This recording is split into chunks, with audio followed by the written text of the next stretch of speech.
We're going to talk about this video in-car Yes. 956, which is, can you believe, 40 years ago? I mean, it's just crazy. I mean, it's a great celebration. Yes. For, as you know, we put an in-car camera in last year when we did the 40th anniversary at Silverstone Classic, and I was following you in my pink car that I just raced competitively. In fact, we got a podium finish at Spa a few weeks earlier, and I couldn't keep up with you. So the in-car footage that we're going to show in a little while of in-car 962, if you like, 40 years on as the celebration, is pretty impressive. It really is amazing.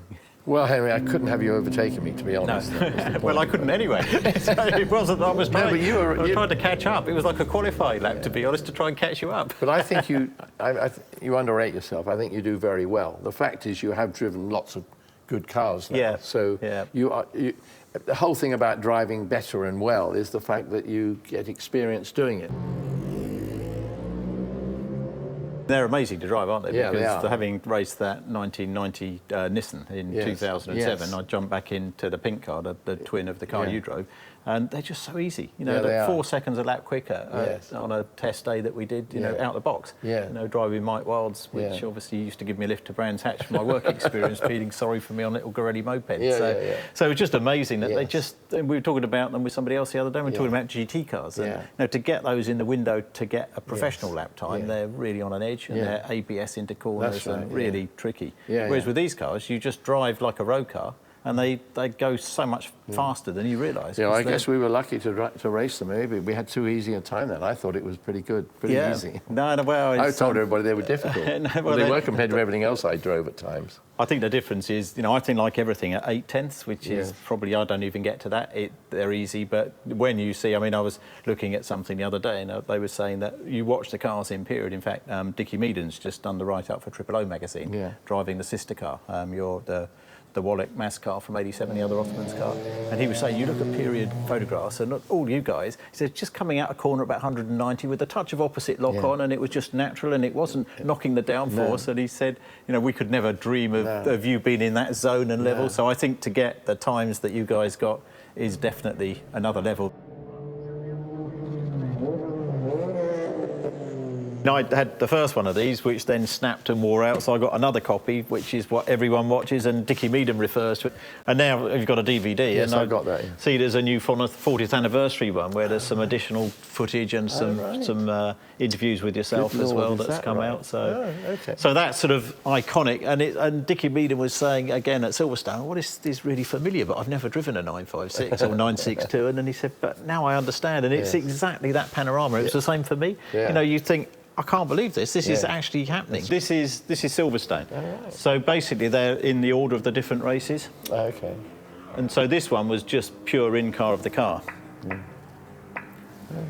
But quite a lot, you know, early days, Rupert will be looking at all the effects here and things as well, of the kaleidoscoping and things. I don't know what you'd be calling that, but I thought this is quite interesting just to see the old Silverstone, because it was so fast, wasn't it? It was fast, wasn't it? Just crazy. That's Woodcott's chicane, is it, I guess? And then I was just thinking on the current one, obviously I've driven on following you last year and things, so we've got the first half of the track's the same, isn't it? That's into Cops, isn't it? And then... And I found that this Maggot's the first one here, isn't it? Which is almost flat in one of these, I found, isn't it? And then you just jump on the brakes. Like hell into Beckett. Exactly, but that's crazy, isn't it? Because I found you can take a lot of speed through there when I raced the 962 there, but then from here onwards, you've got to be quite aggressive, haven't you, to get across and then hard left to get down onto the hangar straight. The thing is to get out of the first bit as obviously fast as you can, but also not scrub too much speed off. God, it's so funny. I remember all these. Into Stowe there, which is identical. So the first half of this lap is identical to in-car 962, as we're going to call it, for the in-car that we've done with yourself. And this is where it changes. So that was so fast. And Abbey, this is the one I read. So that was pretty much flat. This was flat. So again, I read Jonathan Palmer saying in the Cannon car, well, a touch of opposite lock at 190 coming through there, which is obviously correct. And then you're back at the start again with the Woodcott's chicane. That's right. So this has just literally got the sound of the engine and things as well. And I think you do a couple of laps. And then we go to the Nürburgring, which I just hang on every word that you say, because it's amazing. What I can't believe is that nobody's really done it since. No, exactly.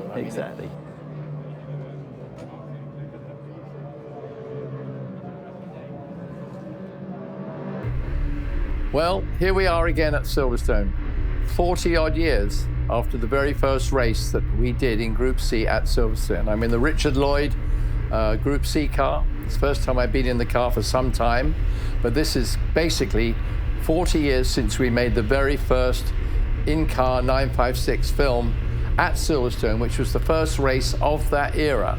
And we went on to Le Mans actually to finish first, second and third, all the factory cars. Pretty extreme sort of result so quickly, but we're having a go out on the track. Remember, this is the Richard Lloyd car that I raced during '89 and a few other races over the years.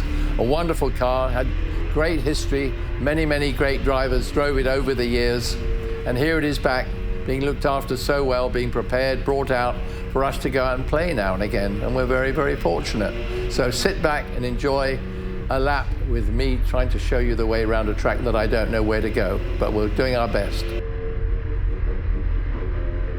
And we're now driving on the new part of the track, which will take us out and actually lead us straight into what was Abbey Curve.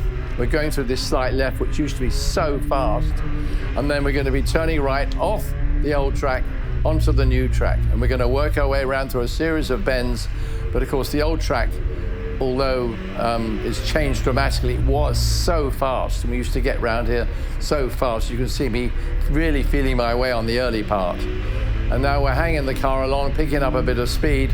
But of course, again, as I say, it's a totally different track to the one I drove on before, and this used to be the runway down between really the two halves of the track, which was part of the club circuit. And in the old days, we used to come along here and turn left as we went through this complex. Right in front of us on the left, we go through. Now you'll recognize this is the old chicane. Through the left-hand part, leads into the right-hand part. Feed it on gently, be careful on that dust, the stuff that's lying on the road. As you can see, even on my outlap, it's wanting to move away a little bit when it hits that stuff. And here we come out, picking up a bit of speed, and then going by what are still there, but it's the old pits. They're on the right-hand side where we always just sit on the grid for the Grand Prix, the sports car races, Formula 3, and of course they still use that grid today. And then we're coming up to Copse Corner. The old Copse Corner hasn't changed much apart from I'm going really slowly, and it's a very fast corner. And we're going to speed our way up towards Maggots, the old original Maggots corner to the left, which will, again, I'm being gingerly going through here, just waiting for the car to warm up, and then turn through the right, and then coming up towards, here we come, up into Beckett's. And it's a very tight corner, but very important because it leads on to what we know as, historically as Hanger Straight. Here we come out, put the power on, feed it out as straight as you can. That bloke puking oil out there must have blown the engine up at the end of it all with all that cement. Here we can hear some more revs. Obviously I'm backing off at this stage because I'm just taking it easy. The car I haven't been sat in for 20 years, it seems like 100 years. And we're accelerating through, here we come through Stowe Corner. And of course that used to go along straight their way up to Club. Club we'll get to in a minute, but this time we're going through the new parts of it. And now we're going to pick up a bit of the old track. And then we continue our way along here, being very gingerly on the power. And here we are, setting it up to go up past what we call the new pits. And there you're on Hamilton Straight.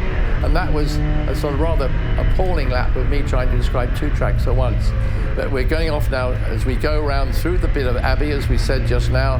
There's a flat left through Farm Curve. That's the left through Farm Curve. Then back off a little bit, down a gear, and sweep it through into Village. Here it is, gingerly on the power, because you don't want to go out too wide, because you've got to get back for the left.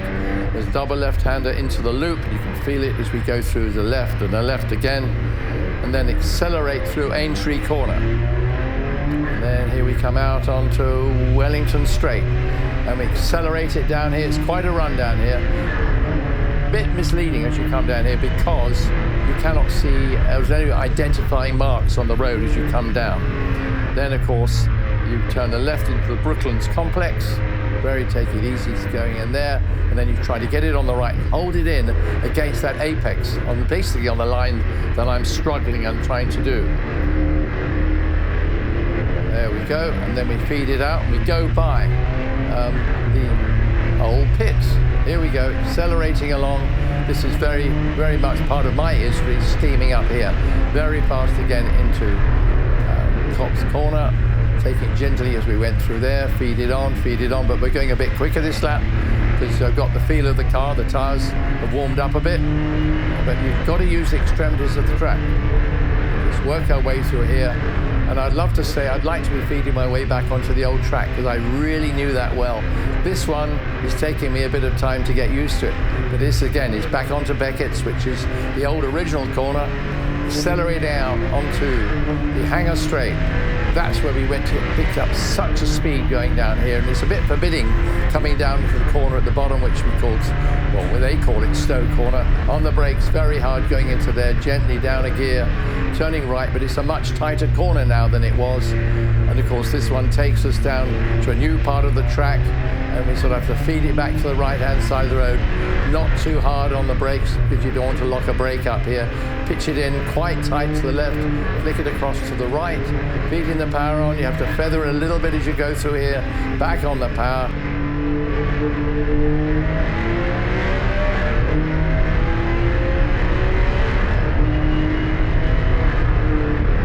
We're coming here to the first part of Abbey Curve, which used to be electrifyingly fast, but you went into it with a bit of a right and then a left through it, and that feels like we're on it there. Then we sweep away to the right to pick up this new right-hand curve. And then this is the double left on the loop, which of course leads us in, accelerating through all the way through Aintree, and now we're going to start down the Wellington Straight. We're coming down there absolutely flat, 8,000 in every gear as we come down. But you can see I'm not exactly extremely on the right of the road, but I'm trying to get a nice apex through here, being a little bit gingerly running over the cement, which you never know how bad it's going to be. You feel such a fool when you spin or make an error when you know the track is slippery. And this feeds out again back into out of the chicane in front of the BRDC suite, out onto the old pit complex, which is much more familiar for me, as we go storming up and slip into Cox Corner. Wonderful corner. It's where a lot of heroes are made, going through there as fast as they can. And speeding our way up to Beckett's. On the way we go through the left-hander here of Maggots. Just rubbing the speed off as we go, and then in we come here through the left. You have to balance it on the throttle between those two. I'm a bit slow through there, then down into the third gear, and then off we go around Beckett's Corner. Caught a lot of people out over the pass, and then a bit of relax as we go down the hangar straight into Stowe Corner. A bit slow on the gear shift there, but it's Henry's special car, and I'm not about to over-rev it. Take it through there, hold the car in, you must let it go out too wide, you've got to pull it back, keep the power on, you're going to accelerate, go back down to second gear, and then we're going to come out then into, here we come, we're going to come out on what was the entrance to the straight out of Club Corner. And here we are going by the old pits. That felt tremendous to me. It's nice to feel I'm sort of getting to know it a little bit better. I've driven on bits of the track, but never the whole track before. So to get out there and have a go in this beautiful car, which has been so successful over the years, and be reassociated with it again, and then have it play with it. And what I think is amazing is that people spend so much time and bother making these wonderful cars, which are now quite old. I mean, Group C started in '82. It's 40 years ago these cars came out, and they're still pristine, beautiful cars to drive, comfortable to drive, and actually very, very safe. And they're easy to drive. People don't seem to realize how easy they are. I mean, look at me sitting in there, happily shifting gear, turning the wheel, feeding the power on. You just have to know what you're doing, that's all. It's a piece of cake, really. Nothing to worry about. So any of you think about getting one of these cars, you'll enjoy it, have a blast, have a good time. They're very reliable, and of course, all I can tell you is I won a hell of a lot of races in them, and they really are fantastic. So there you are, speeding onto the straight again, and that was a slowing down lap, really, with me on the Grand Prix circuit.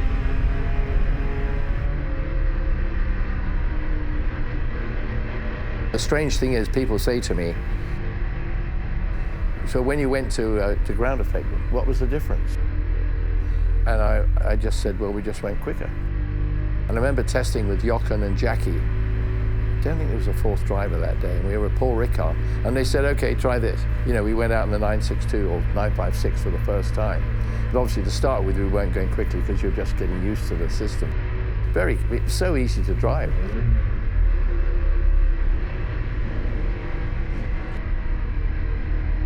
And once you got going, they never even asked me what's the handling like, because it was very neutral.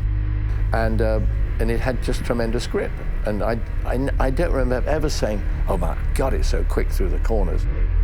It was, but then was that because the engine was so fluid, it ran so smoothly? I don't know. And people say to me, but tell me, I know I'm going to drive a ground effect car, what should I do? And you go, well, just go slowly to start with, but you've got to go quick soon enough to get the tires warm, to have them working so the ground effect can work. And otherwise you'll find you're all over the road. And that happens. I had that with a gentleman in America. And he said, I just can't go fast in my car. So I said, well, what are you doing? And it was very obvious he daren't drive it fast enough to get the tires hot. Yeah. And therefore, he never got ground effect. So it was twitchy the whole time. And he didn't like it. But it was a dream in reality. God, I wish I knew these bloody corners better. I mean, I've never driven around this track. That's all you're getting, Henry.